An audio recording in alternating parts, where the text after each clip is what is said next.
Right now, a mansion is burning, adults freeze, and a 9-year-old in a pink hoodie sprints straight into the flames.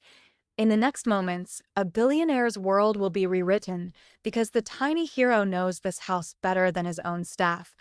Watch till the end, the reason behind her courage will leave him stunned. If you're part of the Black Visionaries family, hit like and subscribe for more jaw-dropping stories just like this. Crackling splits the night. Smoke boils out of the nursery corridor, licking the ceiling in orange waves. Guests in tuxedos and velvet shawls stumble backward, phones shaking in their hands. Adrian Vale, the man who can buy skyscrapers with a signature, can only shout one name. Luna. Luna. His voice ricochets off marble and panic. A door thuds. Somewhere inside, a child coughs. Arya moves before anyone else. Small, quick, ribbon braids, pink hoodie turned gray by ash. She yanks the hood over her nose the way her mother taught her for kitchen smoke, drops low, and darts up the stairs. A security guard lunges. Heat slaps him back. The foyer exhales like a furnace. Arya slides past a fallen vase, hugs the cool edge of the wall, and aims for the corridor with the painted stars. Left at the portrait, right at the round table she wiped once while waiting for her mom to finish a shift. She counts in whispers to steady her breath. 1, 2, 3. Arya. Luna's voice leaks through the nursery door, thin and frayed. The handle is hot enough to bite. Arya wraps her sleeve around it and twists. The door budges, jams against a toppled bookcase. She throws her shoulder into the gap. Nothing. She shoves her fingers under the bottom edge and lifts with everything a 9-year-old can borrow from bravery. With groans, 2 inches turn into 4. She squeezes through, shuts the door against the draft, and faces a room that looks like a sky after a storm. Mobile tangled, crib skewed, stars peeled from the ceiling. Luna sits by the window, dress smeared with soot, clutching Captain Brave, the one-eyed bear Arya lent her that afternoon. Arya rips down a curtain tie, tears it into 2 strips, ties one over Luna's nose and mouth, one over her own. She tests the window latch, painted shut since forever. The hallway is the only path. Hold my hoodie, she rasps. Right behind me. Don't let go. Luna's fingers hook into the cotton and won't let go. They low crawl into heat that feels like teeth. Arya keeps to the baseboards where the air still bargains. A toppled chair becomes a bridge. The corridor hisses and pops. 10 feet. 20. A door on the right yawns to a linen closet. Arya drags Luna inside, noses to a floor vent that breathes cooler air. Above it, a small metal grate is held by 2 stubborn screws. Arya fishes a bent hairpin from her pocket. Maya calls it insurance for stuck things, and twists until her fingertips burn. 1 screw surrenders, then the other. I'll go first, she says. Follow my shoes. They worm into the narrow duct, elbows scraping, breath whispering against metal. The crawl feels like sliding through the house's throat toward a promise. A pale square appears ahead, another vent, behind it, voices, the foyer's echo. Arya works the screws loose, holds the grate, tumbles out onto marble, Luna thumping beside her. Oxygen masks bloom like flowers. The room erupts. Someone cheers through a sob. Captain Brave skitters across the floor and bonks against Adrian's dress shoes. He scoops Luna up with a sound that cracks him in half. She coughs into his collar and reaches her free hand toward Arya. My friend, she manages. Adrian crouches to Arya's height. The gratitude in his face is raw, wordless. Thank you, he says, softer than anyone has ever heard him. You saved her. She saved me too, Arya answers, blinking smoke from her lashes. Sirens paint the driveway in red and blue. Paramedics wrap the girls' hands, tuck oxygen under their noses, speak lullaby words in steady tones. Maya fights through the crowd and falls to her knees beside her daughter, pulling her close without squeezing the blisters.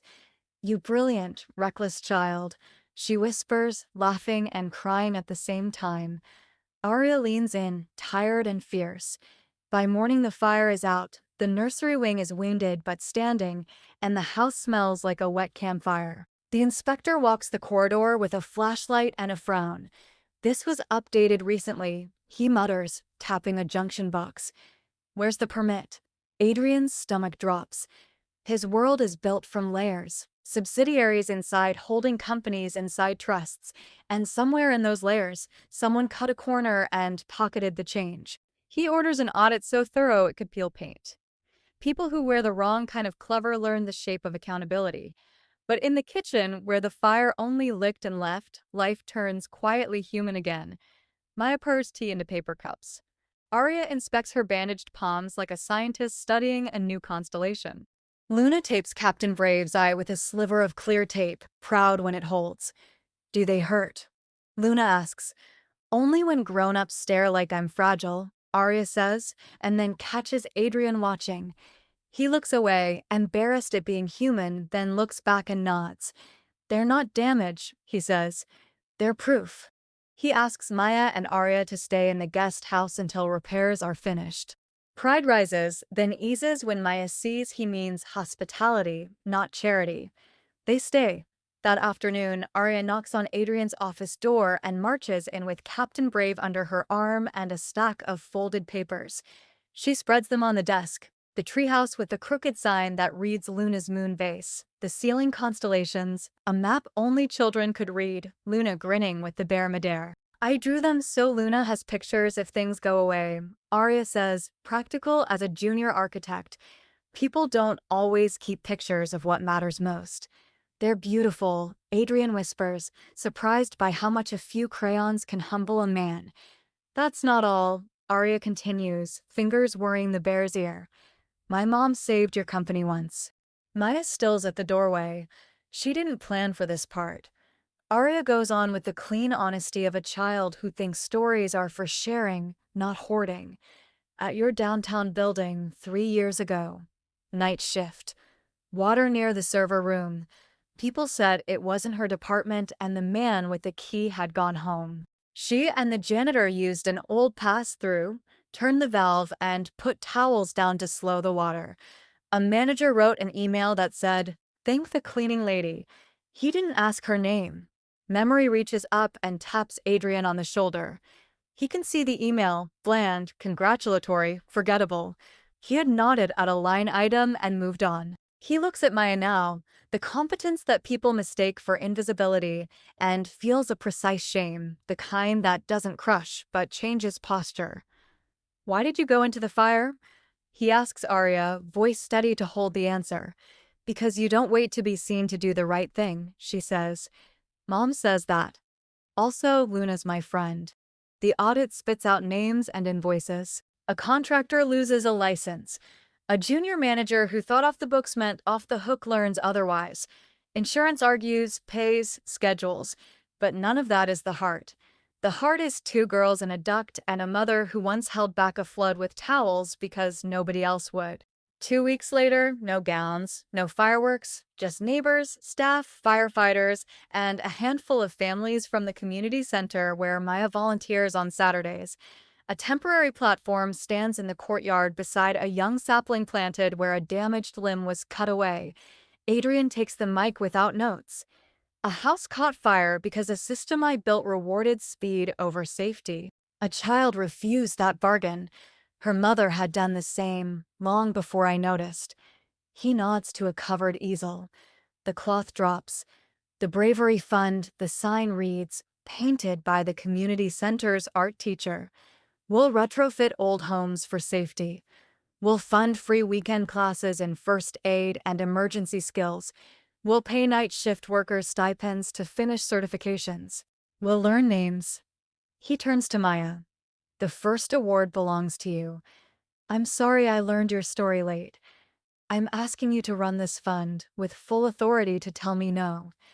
Maya laughs through tears and says the only honest thing. I'll think about it. He kneels before Arya. I don't have a metal polished enough, he says. Will a hug do while we work on the rest? She allows it with solemn dignity. When she steps back, she glances at the oak stump and speaks into the mic that carries farther than she expects.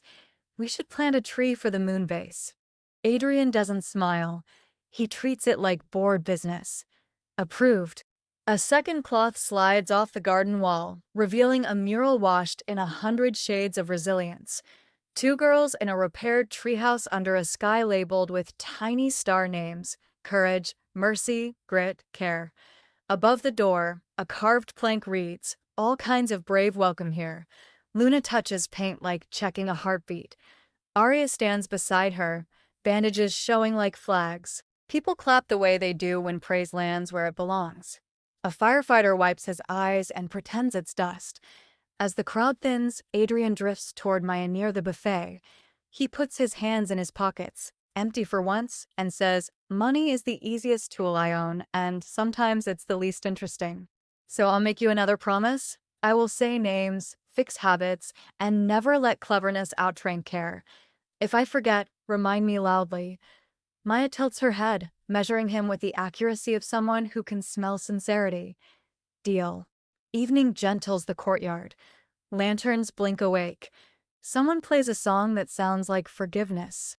Luna and Arya press their palms to the new sapling, whispering a promise only trees and best friends understand.